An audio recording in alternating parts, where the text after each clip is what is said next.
Watanzania wamehimizwa kuendelea kupinga vitendo vya ukatili vinavyojitokeza katika jamii, hali inayohitaji kurejea katika misingi ya imani kwa kumwabudu Mungu katika roho na kweli. Waziri wa Fedha Balozi Hamis Musa Omar ameagiza mamlaka ya mapato Tanzania TRA ijipange ipasavyo kuhakikisha kuwa inachangia upatikanaji wa rasilimali fedha.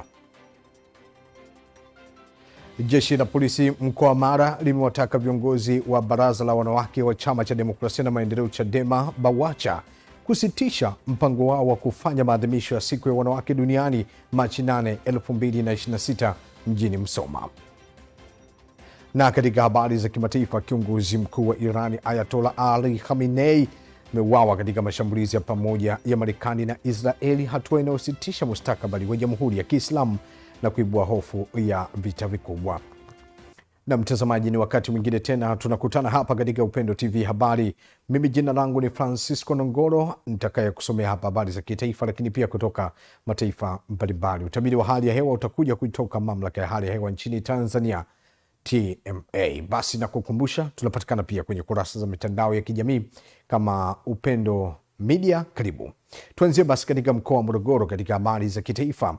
Msaidizi wa askofu wa KKKT Dayosisi ya Morogoro, Mchungaji Peter Makala, amewahimiza Wakristo kuendelea kupinga vitendo vya ukatili vinavyojitokeza katika jamii kwa ujumla, kutokana na nyakati za sasa kuwa na ongezeko la aina mbalimbali za ukatili, hali inayohitaji kurejea katika misingi ya kumwabudu Mungu katika roho na kweli. Akizungumza katika uzinduzi wa albamu ya kwaya kuu ya Tumaini ya Usharika wa Bigwa, mchungaji amesema kuwa kanisa lina wajibu wa kuwa mstari wa mbele kuelimisha na kuhamasisha jamii kuhusu athari za ukatili. Ukatili upo, tuupinge. Hiko ndio kichwa cha habari. Ukatili upo, tuupinge. Sasa katika Biblia, nisikilize waimbaji, na nianze na nini? Katika Biblia kuna mtu alikuwa anaitwa Daudi na kuna mwingine alikuwa anaitwa Sauli. Mapepo yalipompanda, roho mbaya ilipomshika, Daudi alipoimba, mwambie jirani yako kuimba. Sema tena kuimba. Muangalie sasa faida ya nyimbo, nyewe mnoimba ni watu muhimu sana. Anasema Daudi alipoimba kwa kupiga kinanda, yule Sauli mapepo yalimtoka, na sio mapepo, na roho mbaya ikafanyaje? Ikamtoka. Roho hivi, kanisani hamna roho mbaya? Sasa waimbaji mna kazi, muimbe kama ipo, muimbe watu roho mbaya ziwatoke, na roho mbaya zikiwatoka ukatili hautakuwepo. Bwana asifiwe. Lakini kumbe roho mbaya zinaweza kutolewa na nyimbo. Imbeni, yani imbeni katika roho na kweli, ili roho mbaya ziwatoke watu. Na mmesema wenyewe hapo kwamba roho mbaya ili roho mbaya ziwatoke Wakristo, na zikiwatoka watakuwa watu wazuri, na zikiwatoka ukatili hautakuwepo. Kwa upande wake, afisa tarafa wilaya ya Morogoro aliyemwakilisha mgeni rasmi Mheshimiwa Musa Kilakala amesema kuwa changamoto ya ukatili imekuwa ikichangiwa na kukosekana kwa upendo na amani katika familia nyingi. Kwa kumshukuru Mungu na kumtukuza Mungu, naomba niungane na msaidizi wa askofu, kaongea maneno makubwa sana kuhusu masuala ya ukatili na roho mbaya. Lakini nakumbuka kama sikosei, Mathayo sura ya 22 hivi, kuna swali liliulizwa na moja wa Mafarisayo wanasheria. Walimuuliza Yesu, ni amri ipi kuu ambayo itaizidi ile ambayo ilikuwa kipindi ambacho cha Musa? Yesu alisema amri kuu ni upendo. Kwa maana kwanza umpende Bwana Mungu wako kwa moyo wako wote, kama tunavyopenda tulivyokuwepo hapa, lakini la pili umpende jirani yako. Bwana Yesu asifiwe. Kwenye upendo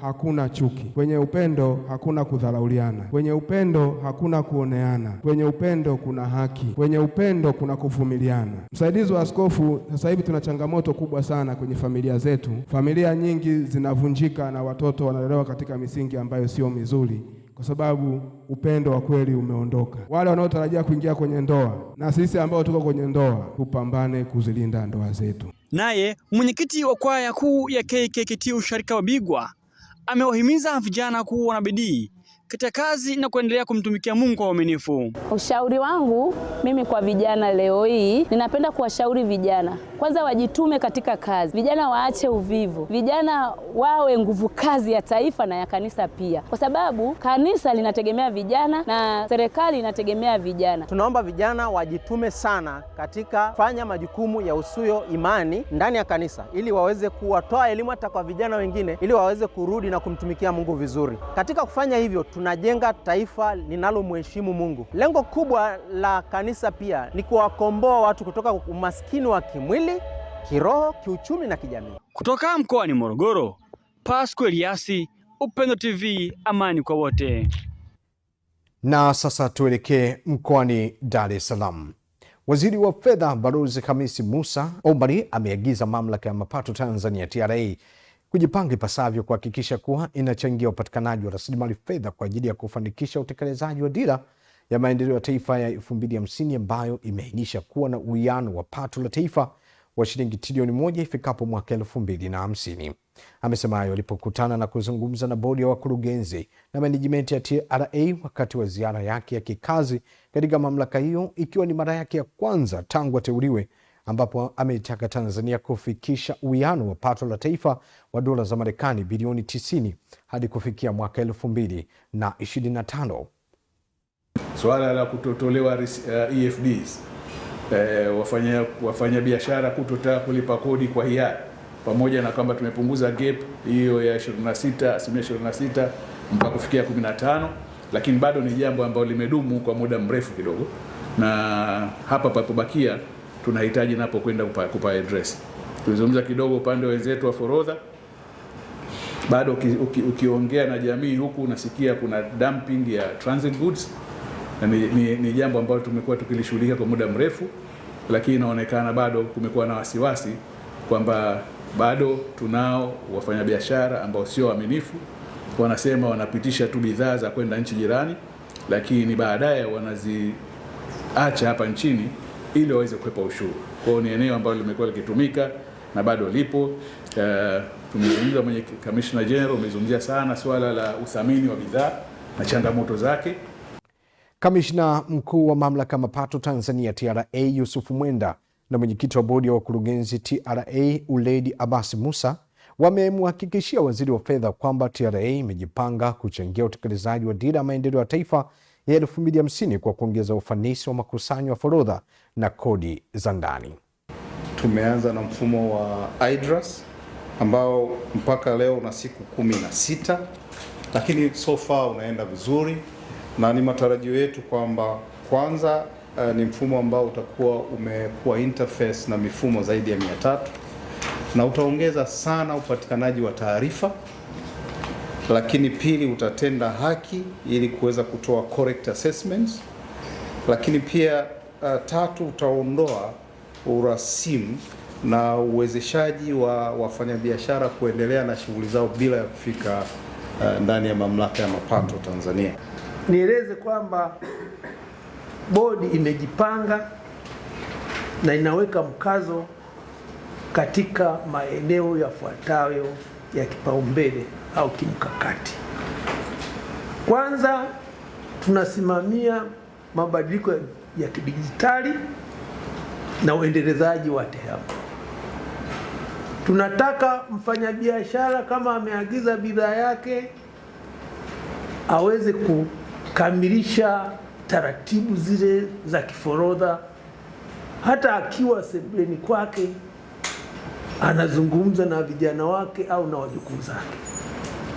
Waziri wa Fedha amehitimisha ziara yake ya siku 2 ya kutembelea Mamlaka ya Mapato Tanzania TRA jijini Dar es Salaam, ambapo alitembelea na kujionea utendaji kazi wa idara mbalimbali za mamlaka hiyo pamoja na mifumo ya kidijiti inayotumika kurahisisha ulipaji kodi na taarifa kwa walipa kodi.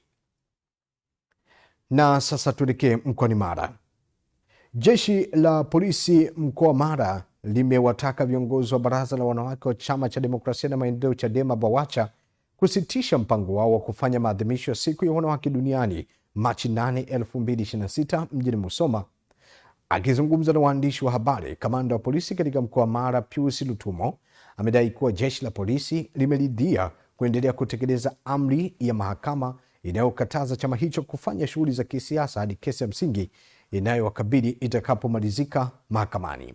Amesema kupitia mitandao ya kijamii jeshi la polisi limebaini picha na taarifa za BAWACHA zikihamasisha kufanyika kwa maadhimisho hayo, hatua ambayo imeeleza kuwa ni ukiukwaji wa makusudi wa amri ya mahakama. Jeshi la polisi mkoa wa Mara linaendelea kuitambua amri hiyo kwani haijatenguliwa. Kwa maana hiyo, tunawashauri Chadema kurudi mahakamani kumaliza shauri lao badala ya kukaidi amri ya mahakama ambayo kimsingi ni dharau kwa mahakama, contempt of court. Kadhalika tunawataka viongozi wa BAWACHA waliofanya kikao cha maandalizi kufika ofisi ya mkuu wa upelelezi wa mkoa wa Mara tarehe 2 mwezi wa 3 2026 kwa mahojiano. Jeshi la polisi mkoa wa Mara linatoa wito kwa wananchi kuendelea kuishi na kutii sheria mbalimbali za nchi, miongozo na taratibu za mnyororo wa haki jinai na kuacha kujichukulia sheria mkononi. Na sasa ni mkoani Mbeya.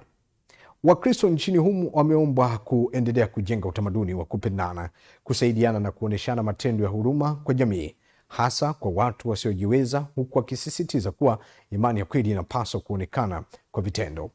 Akizungumza katika maadhimisho ya siku ya maombi ya dunia yaliyofanyika kitaifa jijini Mbeya mjini, mkuu wa wilaya Solomon Itunda amesema kanisa lina nafasi kubwa ya kuimarisha maadili na mshikamano wa kijamii, ikiwa ni pamoja na upendo. Baada ya kumaliza kongamano hili, liende kuondoa roho za chuki katika mioyo yetu ili upendo utawale katika jamii inayotuzunguka.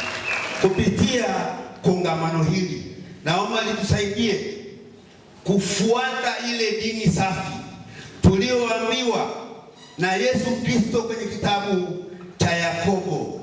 Anasema hivi, dini safi ni ile ya kuwaangalia wagonjwa, ya kuwasaidia watu ambao wana mahitaji, lakini pia ya kuwasaidia wajane na yatima. Mwenyekiti mstaafu wa Jumuiya ya Wanawake wa Kikristo Tanzania CCT Agnes Njeo amewahimiza Wakristo kutatua mizigo yao kwa Yesu Kristo ili waweze kumtumikia Mungu katika roho na kweli, huku katibu mkuu wa kanisa la Moravian Tanzania Mary Kategile akisema maadhimisho hayo ni jukwaa muhimu la kuimarisha umoja wa Kristo na kuikumbusha jamii umuhimu wa maombi katika maisha ya kila siku.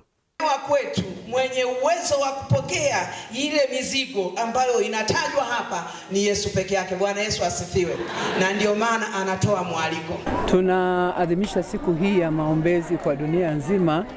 Ni jambo ambalo liliamuliwa miaka mingi kidogo, tangu miaka 1872, na lengo ilikuwa ni kuombea maeneo mbalimbali yaliyokuwa na shida wakati ule, ambapo wakati ule kulikuwa na vita na watu kuchukuliwa utumwa na mengine.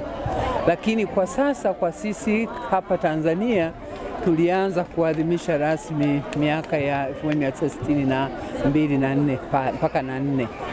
Lengo letu kukusanyika na ni nafasi moja ni kufanya maombi, kuombea taifa, kuombea familia, lakini kuombea na jambo lingine lolote. Mkurugenzi wa wanawake na watoto wa KKKT Luhekelo Sanga amewakumbusha wazazi na walezi kuongeza nguvu katika malezi ya watoto wa kiume, huku akibainisha kuwa vijana wa kiume wanakabiliwa na changamoto nyingi zinazoletwa na utandawazi. Tumeshuhudia na wao wanapata changamoto kubwa, lakini tukumbuke hiyo ndo mbegu yetu ya uzao.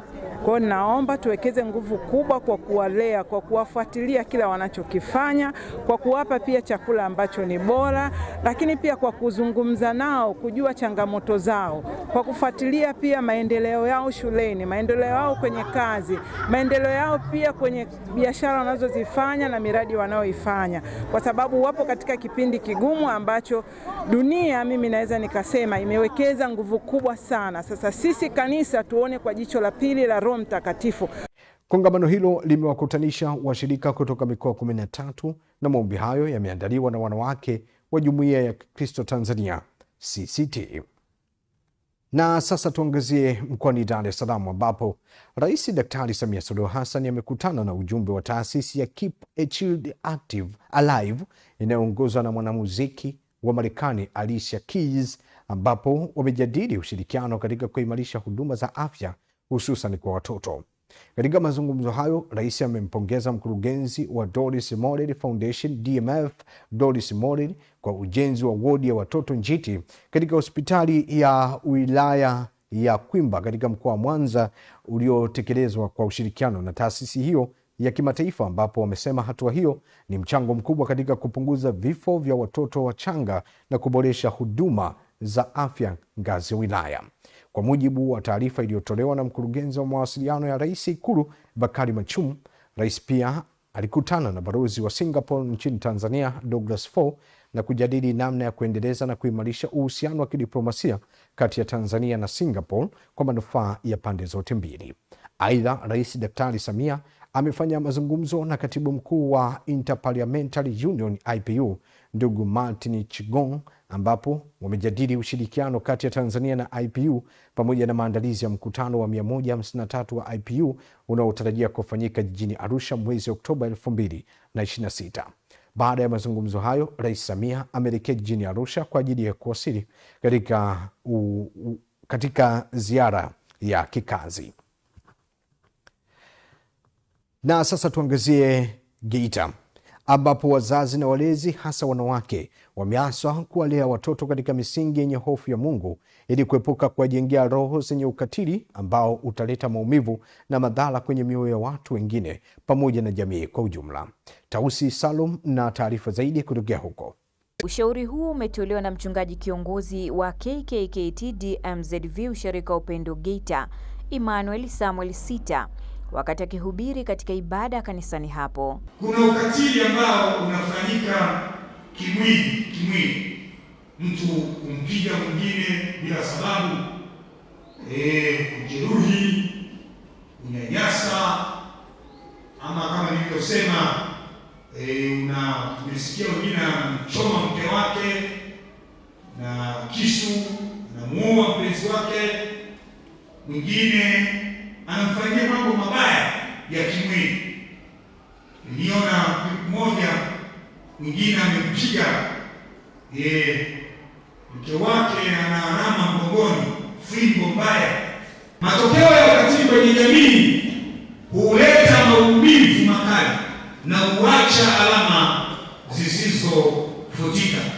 zisizofutika. Mwingine akasema, mchungaji, huyu ndugu siwezi kumsamehe na hata sitamsahau. Kwa nini? Kwa sababu ya kutembeana vibaya. Kwa hiyo ukatili unaleta nini? Maumivu yasiyopona. Kwa hiyo ninyi mnaosikiliza mlioana, wewe na mkeo, kama kuna mahali ambapo mnawekeana vinyongo, mnajeruhiana kwenye maisha yenu, ninaombea kwa Mungu mwache, kwa sababu kuna wakati mwingine maumivu yanashindwa kuvumilia. Ndio maana unasikia mtu amejinyonga, mtu mwingine amejiua, ama mtu mwingine amemuua mwenzake.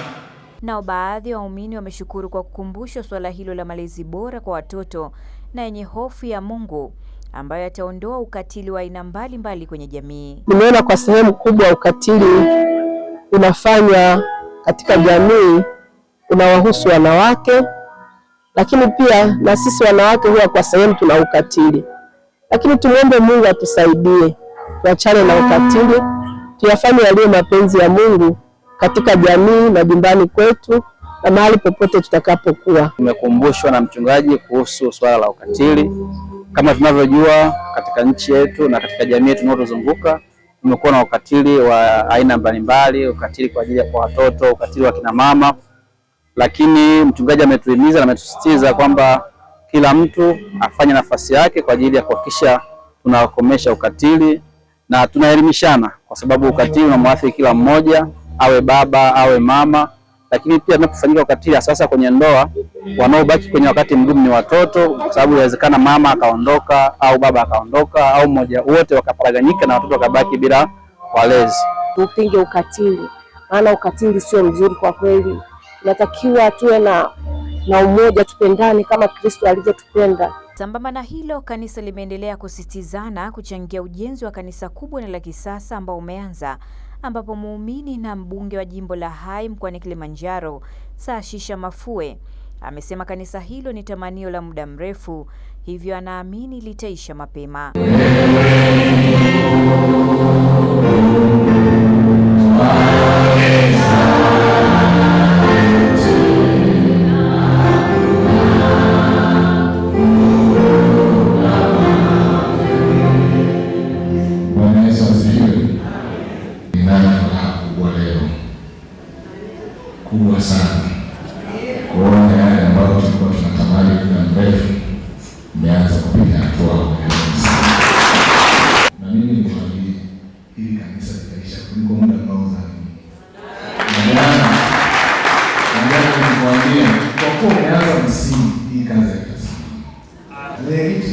msibali na wale wajumbe wengine. Kila Jumapili hakikisheni walichokiona Jumapili iliyopita wasije wiki wanakukuta. Leo wamekuta kuna mabati kama Jumapili wakute msingi. Wakija leo wakute matofali, wakija leo wakute kingine. Sisi itaongezeka na hakuna kuzungumza. Taarifa ya pesa wanaisomea hapa. Jamani, simeona pale. Kutoka Geita, mimi ni Tausi Salum, Upendo TV. Haya, taarifa hiyo kutokea kwa Tausi Salum inatufanya tuangazie taarifa nyingine mkoani Manyara. Waziri Mkuu Daktari Mwigulu Nchemba amewaagiza watendaji wa serikali kuandaa jedwali la kuonyesha namna walivyotatua kero za wananchi katika kila wiki ya mwisho wa mwezi. Amesema hayo katika mkutano wa hadhara uliofanyika stendi ya zamani Babati mjini katika mkoa wa Manyara, ambapo amesema kuwa serikali haiwezi kukubali utaratibu wa kulimbikiza matatizo ya watu kama kwamba serikali haipo. Kuna lawama zingine zinapelekwa mpaka kwa rais kwa sababu ya wavivu wachache tu hivi. Hatuwezi tukakubali hivyo. Hiyo haikubaliki. Kila mmoja ambaye ana jukumu lake inabidi atimize wajibu wake. Watu kuzoea matatizo ya wengine. Watu kuzoea kero za watu. Anaelezewa kero. Mwenye kero analia, halali. Machozi yameshamkaukia. Anafikisha kero kwenye ofisi ya umma. Wale wanapokea kama salamu tu. Ameongeza kuwa serikali imetengeneza utaratibu ndani ya nchi na kuwa na uongozi katika kila eneo kwa ajili ya kuwarahisishia wananchi kupata ufumbuzi wa matatizo yao. Nataka kila mwezi, kila mwisho wa mwezi, wiki ya mwisho wa mwezi, nipate jedwali. Kila mtendaji wa kijiji, mwenyekiti wa kijiji, mtendaji wa kata, wa tarafa, mkuu wa wilaya, mkuu wa mkoa, kwenye kila hilo eneo lao walitatua kero zipi na zipi zilishindika kwa jedwali. Ndio ulisikiliza kero ipi na ipi imetatuliwa. Huu utaratibu wa kulimbikiza, tunalimbikiza kero za watu kama serikali haipo. Hii haiwezekani. Na sasa ni katika jiji la Mbeya. Wakristo nchini wameaswa kutumia kipindi cha mfungo wa Kwaresma kuombea viongozi wa serikali pamoja na kuliombea taifa kwa ujumla ili kuendelea kuwa na amani, umoja na mshikamano. Hii ni taarifa inayoletwa hapa na Emmanuel Lulandala.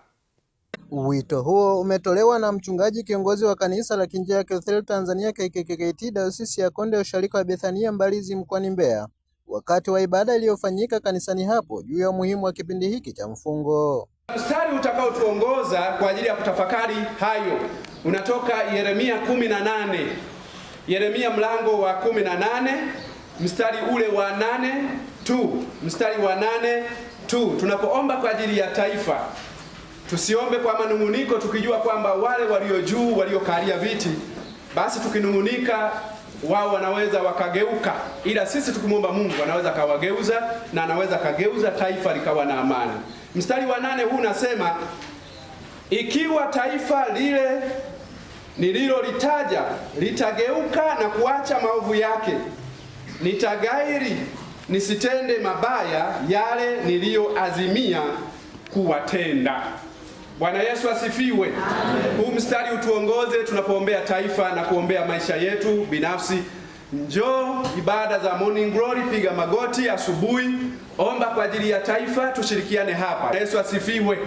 Hata ibada zetu za nyumba kwa nyumba, tusisite, ibebe Tanzania, omba kwa ajili ya taifa. Nina imani tukiomba, wala yale ambayo Mungu alikusudia kututendea kwa maovu tulionayo, atageuza, atagairi ile ghadhabu yake ya kutenda ubaya, hatimaye atatutendea mema kwa njia ya maombi. Nina imani tumelisikia, na Mungu atusaidie kwenye Kwaresma hii. Tugeuze nia zetu, tumwelekeze Mungu, muumba wa mbingu na nchi. Kwa upande wao, baadhi ya Wakristo wa usharika huo wamesema kutokana na mafundisho hayo wameahidi kuyafanyia kazi kwa vitendo, huku wakieleza kuwa maombi yana nafasi kubwa kwa kanisa katika kuleta mabadiliko chanya kwa jamii na taifa. Kweli sisi hatuwezi kubaki kama kanisa lakini tukaliacha taifa. Tunaamini kupitia kanisa taifa linaweza likakombolewa, lakini taifa linaweza likaponywa. Kwa hiyo tunamshukuru baba mchungaji, pia tunamshukuru Mungu aliyemtumia kutufikishia huo ujumbe. Tumeupokea kwa moyo wa upendo na moyo wa unyenyekevu, na kilichobaki kwetu ni kuendelea kuliombea taifa la Tanzania, lakini pia na kuwaombea viongozi wa Tanzania. Tunaamini kupitia Mungu taifa letu linaweza likaongozwa vizuri. Amani itatamalaki kwa watu wote. Nashukuru sana kwa somo hili leo ambalo limetufundisha kwa kweli kila mmoja ametoka na amani na kwenda kulinda haki katika nyumba zetu tunazoishi kama Wakristo, pia katika taifa letu na katika majirani zetu tuishi kwa amani. Tujifunza siku ya leo Jumapili, ibada ya leo ilikuwa ni nzuri, tumemwona Bwana. Tumejifunza kupitia Kwaresma hii, tumuombee rais wetu wa Tanzania, tuombee amani nchi yetu ya Tanzania, na viongozi pia wa ngazi za juu na ngazi za chini pia tuendelee kuwaombea. Kwaresma ni kipindi cha siku 40 cha toba na maombi na kutafakari kwa Wakristo wakijiandaa na Pasaka, ambapo Wakristo wamehimizwa kuongeza bidii ya maombi na pia kuliombea taifa na viongozi wake kwa amani na mshikamano. Nikiripoti kutoka mkoani Mbeya, Emmanuel Lulandala, Upendo TV. Na sasa tuangazie taarifa nyingine kutoka jijini Mbeya. Washirika wa kanisa la Kiinjili la Kilutheri Tanzania KKKT Dayosisi ya Konde wameaswa kutambua thamani ya muda na kumtumikia Mungu, wakikumbushwa kuwa maisha ya mwanadamu hupata maana pale wanapojengwa katika msingi wa kiroho. Hii ni taarifa inayoletwa hapa na Erasto Kikwala. Ameyasema hayo kwenye ibada ya Jumapili ya 5 kabla ya Pasaka iliyofanyika KKKT Dayosisi ya Konde usharika wa Foresti. Mwaijande amewahimiza Wakristo kulinda mioyo yao, akibainisha kuwa humo ndimo huzaliwa mambo yote yanayoendelea duniani. Katika moyo ndiko ambako kuna kila chemichemi za uzima. Kwa maana hiyo moyo ndicho kiini cha maisha ya mwanadamu. Tunasema kwamba moyo ni injini ya maisha yote ya mwanadamu, kwa sababu kila kitu kinajengwa kwenye moyo. Moyo ukiharibika, mambo yote yameharibika. Usimfanyie vibaya mwenzio, iwe ni nyumbani, kwenye familia, iwe ni kwenye taasisi, mpaka kwenye taifa. Mungu anatutaka tuwatendee wenzetu yaliyo mema. Akihubiri katika ibada hiyo, Mwalimu Leonard Simfukwe amewataka Wakristo kutambua thamani ya muda na kumwabudu Mungu katika maisha yao. Amesema Mungu ndiye mmiliki wa uzima wa mwanadamu, hivyo anastahili kupewa kipaumbele katika kila jambo. Vitu ambavyo Mungu anatupa usije ukafikiri vitakuwepo siku zote. Kuna wakati tutatamani kupata huo muda, hatutaupata. Kama ambavyo umepata muda wa kuja ibadani, kuna mtu yuko kule Rufaa anatamani kupata nafasi hii lakini hajapata. Lakini alipokuwa mzima, nafasi kama hizi za kuja kumwabudu Mungu aliona ni kitu cha kawaida sana kwake. Lakini saa hii anatamani sana kwamba angepewa hata nafasi moja, lakini hajapata. Kwa hiyo Mungu anapokupa nafasi, hakikisha unaitumia vizuri. Na washarika wa KKKT usharika wa Foresti jijini Mbeya, akiwemo Godwin Msuya, Gwandumi Mwakifuna, Bumi Mwasalianda na Rafaeli Tale wamekiri kupokea baraka kutoka kwa Mungu, hasa wanapomtumikia kwa roho na kweli. Kibali cha Mungu huwa kinaweza kufanya mambo makuu. Ni mambo mengi sana. Utumishi wetu kanisani, katika kazi zetu tunazozifanya maofisini, katika biashara zetu ambazo Mungu ametupa, tumeona mkono wa Mungu, na hicho hatuwezi kujisifu sisi kuwa ni kwa akili zetu, lakini ni kibali cha Mungu ambacho tunatembea nacho. Lakini bado tunazidi kujinyenyekeza, kwa sababu bado ni kitu ambacho tunatakiwa kukiomba, na bila maombi kibali cha Mungu hakiwezi kuwa pamoja nasi. Kwa hiyo tunamuomba sana Roho Mtakatifu azidi kuwa nasi katika maisha yetu. Naamini kabisa katika kibali. Naamini kabisa katika kibali hasa cha Mungu. Unaweza ukatoka kwenye ufalme wa Mungu au ukatoka kwenye nafasi ya kumwamini Mungu ukaenda kuamini vitu vingine, ukaamini uganga, ukaamini ushirikina. Na huko kuna vibali vya muda. Naweza nikasema kuna vibali vya muda vitakuvutia kwa muda. Yaani mtu anakuambia njoo huku utapata kibali sehemu fulani, ofisini watakukubali, tutakupa dawa fulani, lakini baada ya muda utatakiwa urenew utoe labda ni kitu, utoe ni kafara, ufanye nini ili uendelee kupata kile kibali ambacho nacho hakikupi amani ya kudumu, kwa sababu unafanya nje ya mpango wa Mungu. Lakini Mungu akikupa kibali, ni kibali kinachodumu, kibali chenye amani, unafanikiwa, unakuwa una uhuru kamili. Kweli tutafute uso wa Bwana. Kipindi hiki ni nyakati ngumu, ni nyakati za kuombea sana watoto wetu, hata sisi wenyewe maisha yetu Mungu ayabadilishe. Tuijue kweli ya Bwana, tujue kumtumikia Mungu katika roho na kweli.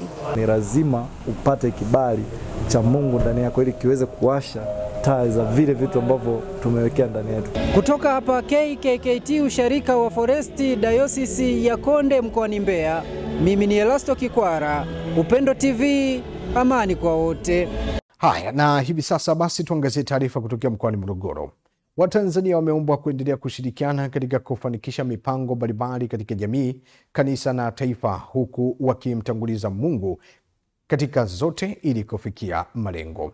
Wito huu umetolewa na mbunge wa jimbo la Mvomero Sara Msafiri Ali wakati wa ibada ya misa takatifu iliyofanyika Kanisa Katoliki parokia Tuliani jimbo la Morogoro, iliyoambatana na harambee ya kuchangia ujenzi katika parokia hiyo, ambapo amehimiza umuhimu wa ushirikiano wa viongozi wa dini na serikali. Watu Mungu yupo. Tafsiri yake kwamba kazi ya Mungu lazima iende. Lakini alituambia, akatufunulia siri za ufalme, kwamba tukileta sadaka basi madhara yetu hayatapungua.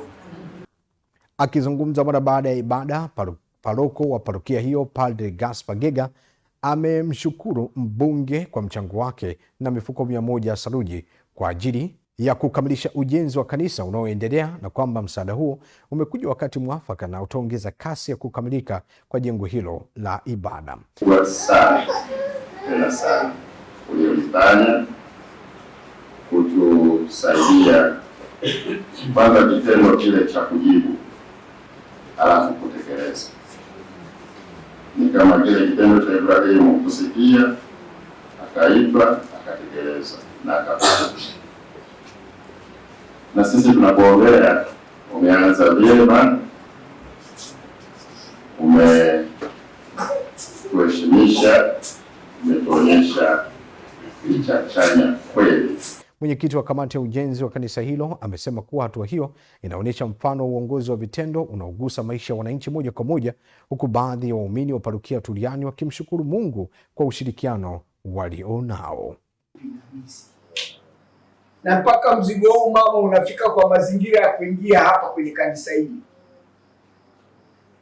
Barabara kubwa ambayo gari hilo liliobeba mzigo ingepita huko, au ingepita hapa chini pamechimbuka. Lakini bahati nzuri, kama alivyosema katibu, alinipa mawasiliano nikasimamia jambo hili. Lakini katibu na gari lilipofika wakasema wamefika stendi mpya, na mimi nikawaambia simameni hapo ili usalama wa lile gari lifike usalama. Na sasa mtazamaji, tupate mapumziko mafupi. Tukirejea hapa nitakusomea habari za kimataifa. Mimi ni Francisco Dongolo, tafadhali usiondoke.